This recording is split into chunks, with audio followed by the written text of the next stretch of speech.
Happy Friday. It is Friday the 24th of April, and it's Earth Week. So, of course, we want to talk a little bit about the environment. Now, it was striking last February, over a year ago. The Green New Deal was unveiled in a ceremony by Congresswoman Alexandria Ocasio-Cortez of New York City and also Senator Ed Markey of Massachusetts. And in Cut 6, here's a little taste of their grand unveiling of this so-called Green New Deal. Today is the day that we truly embark on a comprehensive agenda of economic, social, and racial justice in the United States of America. That's what this agenda is all about. Because climate change and our environmental challenges are one of the biggest existential threats to our way of life. Not just as a nation, but as a world. And in order for us to combat that threat, we must be as ambitious and innovative in our solution as possible. I say today that it is time for us to be bold once again. We have the technology to do it. We have the moral obligation. We have the economic imperative. We just need the political will to get this done. The sun is setting on the dirty energy of the past. Today marks the dawn of a new era of climate action. Bold, ambitious, innovative, all coming from what has been proposed as the most sweeping government power grab that we could see if it were to come into effect. Let's talk a little bit about the Green New Deal, about carbon taxes, other big government approaches to environmental issues with our next guest today here on Jimmy at the Crossroads. Nicolas Loris is Deputy Director of the Thomas A. Rowe Institute for Environmental Policy Studies and the Herbert and Joyce Morgan Fellow in Energy and Environmental Policy at the Heritage Foundation. Nick joins us now. Sir, happy Friday. Happy Free to Choose Friday, and welcome to the show.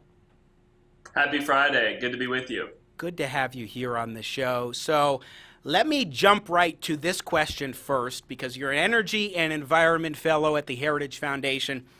Energy, I can understand. Why do you care about the environment, Nick? You're from a conservative think tank. You're not supposed to care about the environment. Yeah, I think part of it is when I grew up, I spent a lot of time outdoors, spent a lot of time camping with my family, grew to appreciate it. And I think it's inherent in conservative free market principles that you should care for the environment. There's this old economist adage that nobody washes a rental car, right? Because you don't take care of what you don't own.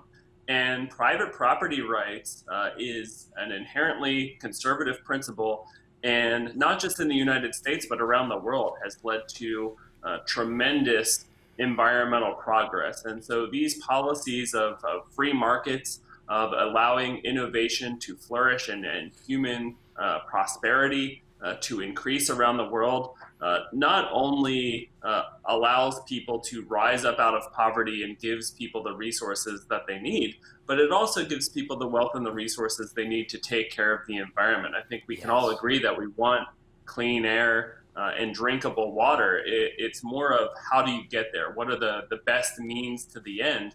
And a lot of times when it comes to the other side's proposals, it's not necessarily about the outcome, it's how you get there. And a lot of times it does a lot more harm than good. Nick Loris, I want to play one more clip from Alexandria Ocasio-Cortez last spring, because the view that she expresses, which is pretty much conventional wisdom among many, particularly on the left, is that environmental challenges are actually a problem of market failure. Cut 4 is the clip we're talking about. Let's take a listen. This is from the MSNBC town hall she did last year with Chris Hayes about the Green New Deal. If you want to bring up these labels and this, that, and the other and have that whole conversation, that's a whole other thing. But the one thing that we cannot rebuke and the one thing that we cannot deny is that climate change is a problem of market failure and externalities in our economics. And the initial response was, let the market handle it, they will do it. 40 years and free market solutions have not changed our position. Yeah. So this This does not mean that we change our entire structure of government. But what it means is that we need to do something. Right. Something. Yeah. And that is what this solution is about. Going to your point about it's not the outcome, it's just what you do that matters. Something, do something. But she says that this is a problem of market failure, specifically talking about climate change, but also saying for 40 years we've been doing free market solutions and those haven't worked. What do you make of that? Because I don't quite know over the last 40 years when we've grown government's role overall more and more until now under President Trump, that those big government policies have worked, but I don't know too much about the free market solutions that she's talking about, except the ones that government isn't getting in the way of. Yeah, there's a tremendously strong correlation between economic freedom and environmental well-being.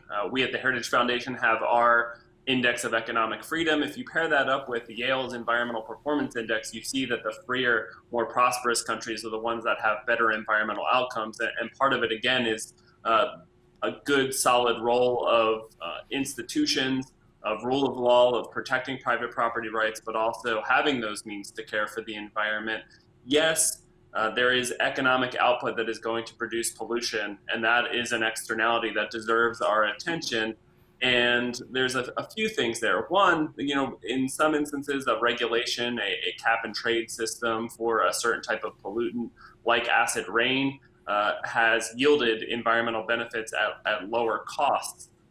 So there are roles for regulation. Right. It depends on whether you're talking about a federal regulation or a state regulation, but there's also what's known as diminishing marginal returns, is that with the major environmental statutes that we have in the United States, the Clean Water Act, the Clean Air Act, you see increasingly stringent environmental standards for diminishing marginal returns when it comes to the environmental benefits that we get, because we have clean air and we have clean water in the United States. And that's what this administration and your next guest, Administrator Wheeler, are really trying to take a look at is, are we getting a lot of environmental benefit for these increased regulations that are driving up costs on families and businesses? And a lot of times the answer is no. And with something as complex as climate change, where yes, human activity is playing a role, although there's arguments as to are there a lot of social benefits to increase CO2 emissions in terms of a greening of the earth, at least for the next few decades. A lot of climate models have shown that, but also all of the natural variations that come with climate change. So trying to pinpoint some sort of social cost on human activity's role on climate change is an extremely difficult task. Yeah. More importantly, the policy solutions proposed by the Green New Deal and others would be very, very costly and wouldn't do anything to mitigate global temperatures or avert sea level rise. Nick Loris, our guest from the Heritage Foundation, one thing that you hit on about diminishing returns over time, if we go back to the time in the 60s, 70s, when a lot of these acts were passed, Clean Air Act, Clean Water Act, for example, we had a very low base. There was a lot of pollution that was going on. Acid rain was a critical issue, other challenges, where government was somewhat effective during that period of time. But now, because we really have made so many strides over the past 40 years or so, the value of government regulation is significantly less, I would say, than it is compared to the harm of government regulation and red tape. That's exactly right, especially at the federal level and a lot of times at the state level too. But one of the benefits of living in the United States is this notion of federalism and allowing states to pursue environmental objectives as well. And one of the principles that we hold dear at the Heritage Foundation is that those people closest to the problem should be the ones solving it. And so you don't have Washington regulating a small stream in Nebraska. That doesn't mean that Nebraska should allow polluters to pollute that stream, but maybe their own Department of Environmental Quality can handle the regulation without transforming how every type of business acts around every stream of water around the United States. And so this is a critical function of the government to internalize externalities, although not every time the bureaucrats who are enacting these regulations are so benevolent that they're just focused on the regulation, that there's flaws with the regulatory process itself. But we do need to think about who should be doing the regulating, what are the costs and what are the benefits. And too often, those costs outweigh the negligible environmental benefits we're getting for those new regulations that we're enacting at the federal level. And to the Congresswoman's point about economic justice, these regulations are harming our most vulnerable societies because they're driving up energy costs, and it's the low-income families who spend a disproportionately higher percentage of their budgets on energy costs. So it's really a matter of what we're doing to these communities, not what we're doing for them. I think that's a critical point that you hit on right there, Nicolas, because if you raise the cost of heating your home for people, you hurt those who are most economically disadvantaged rather than helping them, as you might think that you're helping them with. But one of the things that has been so striking to me in this discussion about the environment and environmental policy, especially under the Trump administration, has been the actions of the Trump EPA, Environmental Protection Agency. And again, we'll talk with Administrator Wheeler in the next segment more about this. But the Trump administration has been maligned for undoing a lot of things that the Obama administration had put into place. The Paris Climate Accord, the Clean Power Plan, for example, although, by the way, the Clean Power Plan never actually took into effect. It got bogged down in legal battles, and the Trump administration basically said, we're not going to defend this in court anymore. Instead, we're going to put forward our own affordable clean energy rule as an alternative and so forth. But give us, if you would, please, a primer on what the Trump administration has been doing at the EPA and elsewhere to undo what the Obama administration was doing, and why you might see that there's actually value in their approach as opposed to the top-down government knows best strategy that Obama was taking. Yeah, I think too often this administration gets unfair criticism for gutting regulations when most of the time, if not all of the time, they're right-sizing regulations. And in my opinion, they probably haven't gone far enough. The latest example was the fuel economy standards, which are a relic of the 1970s when we thought we were running out of oil. And now the Environmental Protection Agency, along with the Department of Transportation, have to mandate fuel economy standards for our vehicles. And this is an issue where consumers already value fuel economy. It's one of the things that families, anytime they're going to buy a car, they ask, how many miles per gallon does it get? We don't need the federal government overriding the preferences of consumers by mandating fuel economy over safety and size and vehicle weight and all of these other attributes that consumers desire in a vehicle. And this is an interesting case study where the auto industry complained when the Obama administration had ratcheted up its miles per gallon standard to 54.5 miles per gallon for model year 2025 cars.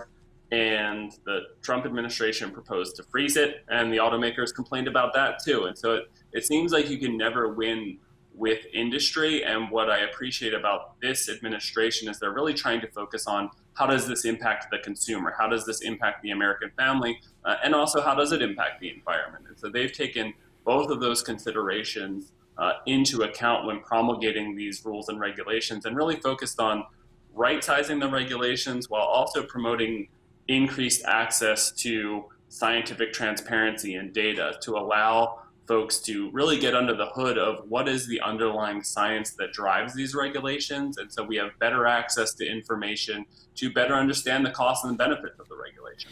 Yeah, the cost-benefit analysis is so critical. My dad would call these the Ben Franklin analysis. And I think every politician and every policymaker and administrative bureaucrat should take a policy and make a list.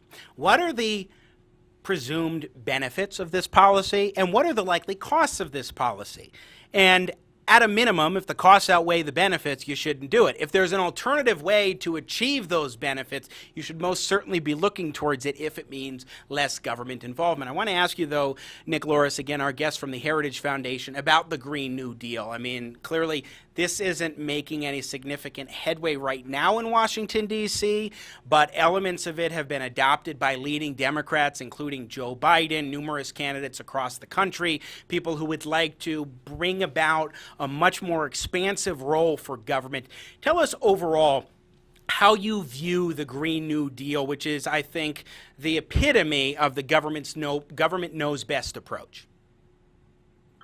Yeah, from an economic and an environmental standpoint, this policy is a loser.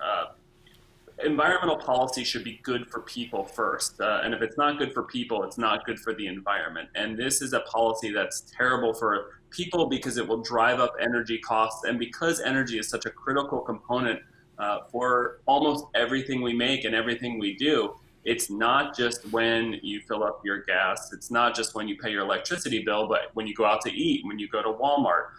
These regulatory policies have adverse effects on the economy that really squeeze the production and consumption side of the economy to the tune of, a couple $1 trillion lost in economic activity, all for no meaningful climate benefit. And in fact, when you look at the costs and the benefits of policies like the Green New Deal, you really have to think about the unintended environmental consequences as well. Just because AOC wants to stop the production of coal, oil, and natural gas in the United States doesn't mean that it's going to stop the consumption of those resources worldwide. It's merely going to shift production overseas to areas that have less stringent environmental standards and less stringent public health and safety standards. So there's a lot of environmental costs with mandating 100% renewable power as well, not just the overseas and overshoring of a lot of our activities, but also just the land use changes that would be required, the fact that they negate nuclear power as a viable clean energy source, even though it's the largest baseload source of emissions-free energy that we have out there. So it's so prescriptive in determining who produces what that would lead to a lot of cronyism and a lot of higher costs for American families for no meaningful climate benefit. Now, I'm so glad you talked about unintended consequences. He's not that well known, but I really admire the economist, philosopher from France in the mid-1800s, Frederick Bastiat, who wrote a treatise entitled That Which Is Seen, That Which Is Not Seen. And you can see certain benefits to things that the government might do. But what about the consequences, those who are adversely affected? For example, he talks about the broken window fallacy. Say that you run a shop and some vandal comes and breaks through your window and you have to replace it. Okay, so now the guy who's going to replace the glass window gets paid. The glass maker gets paid. All those people down the chain will get some benefits from it. But what were you going to do as the business owner in your shop with that money? You might have been just about to hire a new person. Now you have to delay it. Same thing, maybe you might have wanted to get a computer or some other piece of technology, a new software program, and now you have to delay that. So while you can see certain benefits to other people, there are unseen costs, and the same thing works on a macroeconomic scale, Nick. Yeah, absolutely. And Bastiat's one of the reasons I got into classical liberal economic thought. And got to read the law too. The law is great, and Hayek has also a very good quote pertinent to this conversation when he said that the curious task of economics is to demonstrate to man how little they know about what they imagine they can design. Yes. And that's really the underlying philosophy of the Green New Deal. Is they tried to design these energy markets completely funded by the taxpayer and controlled by the federal government, and it results in all of very seen costs, but also unseen costs too. And we've seen little snippets of this in energy policy already, dating back to the 70s, but also in the 2005 and 2007 energy bills. We have little snippets of Green New Deal-like policies where the government is involved in energy markets through loan guarantees and targeted tax credits. And we all know Solyndra, the $500 million loan guarantee that went to a solar manufacturer in Solyndra that went belly up. But it wasn't just about the taxpayer money that was lost as part of the Solyndra project, because private investors dumped nearly $1 billion into Solyndra. And much of that financing came after the Department of Energy anointed Solyndra as a qualifier for the DOE loan guarantee program. And so that's $1 billion that couldn't be spent on other innovative technologies, whether in the energy space or elsewhere. And so when you have the government controlling labor and capital flows, you are directing private financing to those projects as well. And all of the companies who aren't part of those projects really miss out. And so it really creates more cronyism, creates more of politicians and lobbyists determining how those resources are allocated, and we really stunts innovation by shielding out competition and innovation, not promoting it. The last thing I want to get to, this was stunning just a couple days ago. Alexandria Ocasio-Cortez put out a tweet because we've been seeing just this oil price crash around the globe in recent days, and that's really been putting a squeeze on the private sector oil companies here in the United States. And it seems that more than anything, that might be their goal. Let's put up this tweet from the 20th. A guy named Brandon Smith put out a tweet saying, oil prices are now at negative values, meaning oil producers have to pay people to take it off their hands and store it, because when demand plunges like now, that is less expensive for them than building more storage and or shutting wells down. And then Ocasio-Cortez tweets out, and by the way, deleted this tweet shortly thereafter, "You absolutely love to see it. This, along with record low interest rates, means it's the right time for a worker-led mass investment in green infrastructure to save our planet." Cough. Nick Loris, I've got about 30, 45 seconds here for you, but a quick response. What does that tell you about what they're really going for here with this agenda? Yeah, I'd hate to have energy companies and the hardworking American families read that tweet and think this is okay. Not to mention that oil isn't going anywhere. So we have a lot of cheap, abundant fuels that's going to make it harder for alternative energy sources to compete. But rather than demonizing one energy source over another, how about we promote free market energy policy that allows both renewables and nuclear and conventional fuels to flourish? We shouldn't be demonizing affordable, reliable energy that has been so critical in this pandemic, powering hospitals, getting food to grocery stores, enabling people to telework. Affordable, reliable power makes the world go round. It's nonsensical to demonize oil and other conventional fuels like that. Nick Loris, fellow at the Heritage Foundation, joining us here on Jimmy at the Crossroads on our inaugural Free to Choose Friday. Thanks so much for joining us. I always appreciate, too, when a guest comes on and knows who Frederick Bastiat is and also, like me, admires the late philosopher economist. So thanks so much for joining us. Really appreciate your time today. Have a good weekend. Stay well and healthy. Same to you. Thanks again for having me. Thank you. Once again, Nick Loris from the Heritage Foundation joining us here on Jimmy at the Crossroads. Thanks for watching this clip of Jimmy at the Crossroads. Don't miss more engaging, intelligent talk. Subscribe today to the Jimmy at the Crossroads YouTube channel. You do not want to miss our live show. Thanks for your support. I got Jimmy at the Crossroads, making sense out of no sense.